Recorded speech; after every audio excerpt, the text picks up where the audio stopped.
Hello everyone. Example answers to the Celpip speaking test. What is the Celpip speaking test? This test, or this portion of the test, is about 15 to 20 minutes long and has 8 tasks. The 8 tasks are as follows. Number 1, giving advice. 2, talking about a personal experience.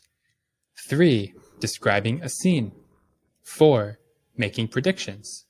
5, comparing and persuading. 6, dealing with a difficult situation. 7, expressing opinions. 8, describing an unusual situation.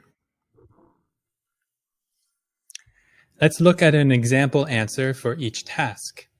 I will show you each question and then I will show you the answer. Feel free to pause the video before I show the answer so you can attempt to answer it yourself. Task 1, giving advice.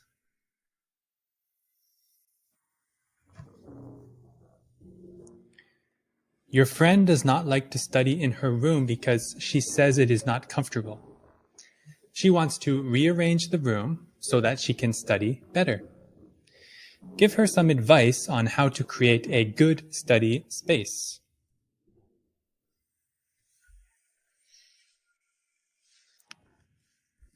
Here are some tips. Repeat the question in the introduction of your answer. Think of 3 things you could change about your own room, and think of reasons why those changes might be good. Summarize your opinions in the conclusion of your answer.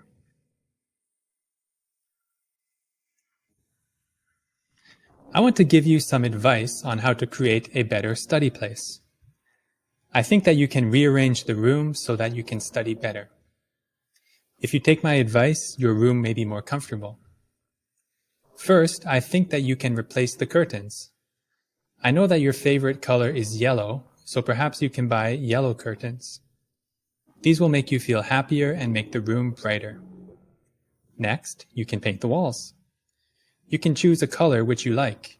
If you paint the walls, it will give the room an entirely new feeling. Finally, I think you can rearrange the furniture. Perhaps you could move your desk closer to the window, or move your bed into the corner. There are many ways to rearrange your furniture. The benefit of this is that the room will have a new feeling. All of these things can help you feel more comfortable in your room and allow you to have a good study space. Task 2, personal experience. Talk about a great time you had with a family member or friend.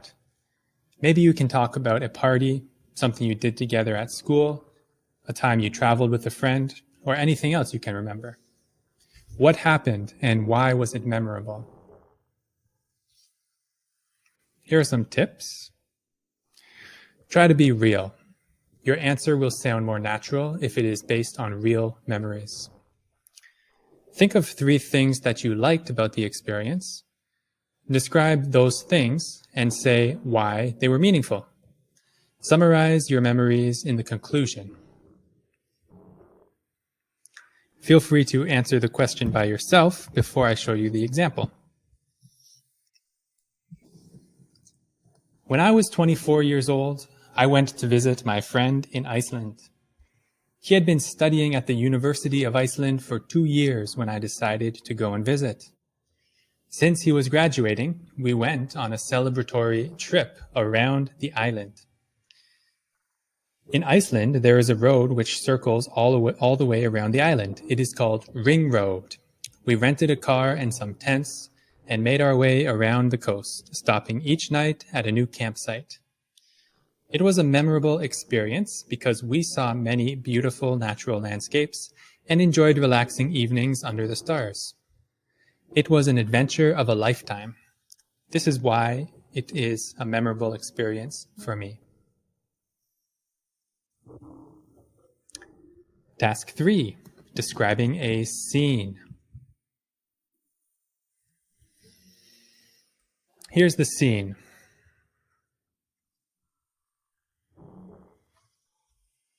Some tips.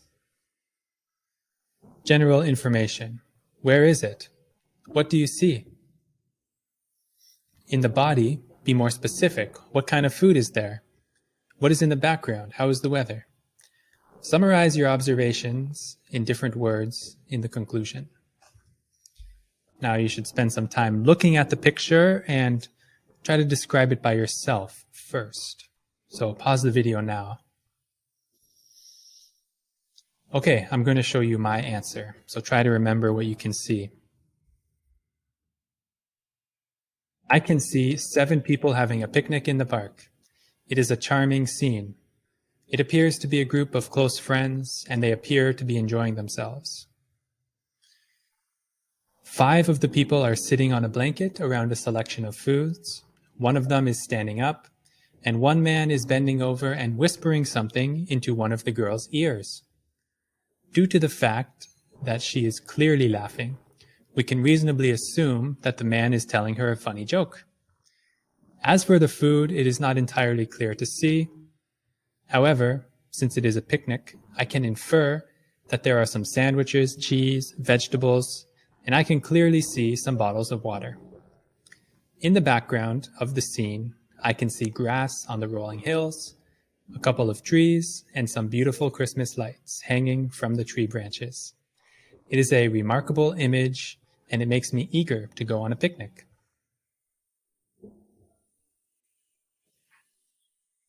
Task 4, making predictions. Look at the picture and tell me what will happen next. Here are some tips. Begin by giving a brief description of the image. Try to make about 3 predictions as to what will happen next and give reasons for why you think those things will happen. And summarize by making a concluding comment or adding a new and intriguing bit of analysis. Same as last time. Spend some time looking at the picture and try to describe it by yourself. Pause the video. And I'm back. If you are ready, I'll show you my answer.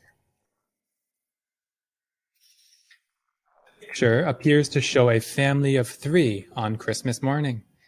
The mother, father, and son are all sitting on a white couch wearing matching pajamas and Santa hats. I predict that the boy will soon be happily opening the green present on his lap. After that, the parents will probably open presents as well. I can see a green present beside the mother's left arm. Since it is Christmas morning, we can safely assume that the family will have a delicious breakfast. Usually, people have cinnamon buns or some other festive dish on Christmas morning. We can also predict that they will visit their extended family sometime in the afternoon. People often get together with their aunts, uncles, and grandparents on Christmas Day. I think this picture shows a classic festive scene, and I predict that this family will have a wonderful day. Task 5. Comparing and persuading. Here's the situation. There is a lot of noise outside your company's office building, and you have 3 options. You can have your employees wear earplugs. You can build a brick wall to stop the noise, or you can plant a hedge. A hedge is kind of like a tree or a bush, and it will block the noise. So which is the best option? Tips. Think about what you would do in real life. Think about the pros and cons of each option. Make a decision based on your opinion of the value of the pros and cons. Speak clearly and succinctly.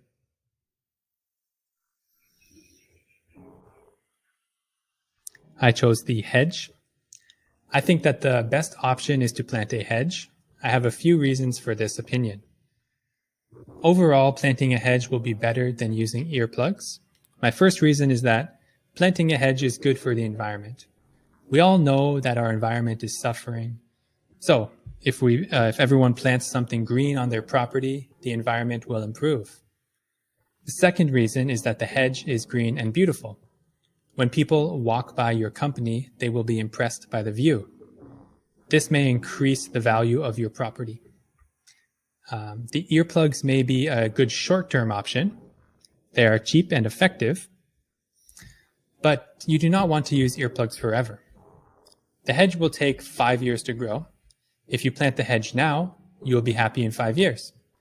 My conclusion is that you can use earplugs temporarily, but that planting the hedge is the best long-term solution. Task 6. Dealing with difficult situations. Here's the situation, folks. Your boss hired a new employee, John, and asked you and your coworkers, Callie and Liz, to train him. After 1 month, John keeps making mistakes and is not listening to your feedback. Callie thinks that you should explain to your boss why John should be fired. Liz thinks that you should try talking to John again and tell him why he needs to do better. What would you do? Would you listen to Callie? Or would you listen to Liz? Tips. Ask yourself, has this situation ever happened to you? Try to figure out your own values and your ethics. What is right and what is wrong in your mind? Use 2 or 3 arguments. So, everyone deserves a second chance. So I will talk to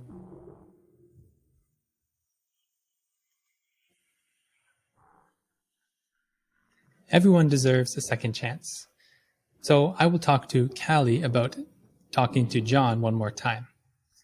I think that we can help John by teaching him what is right and wrong and pointing out his mistakes. I like John because he is young and doesn't have enough work experience, but he is kind and smart. If we teach John, he will improve his situation.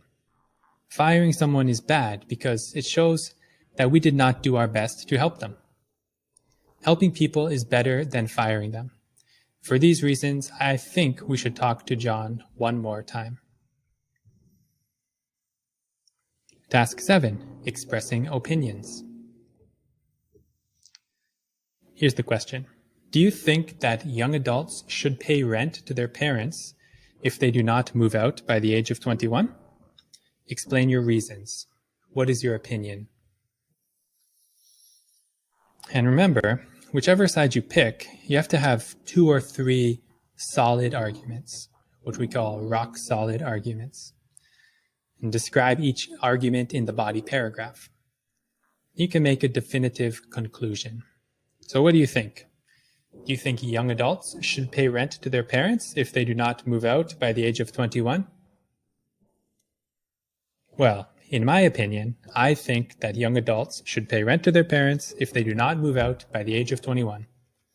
I have 3 reasons for this. Firstly, young adults at the age of 21 usually have a job. They can use the money they earn from this job to pay rent to their parents.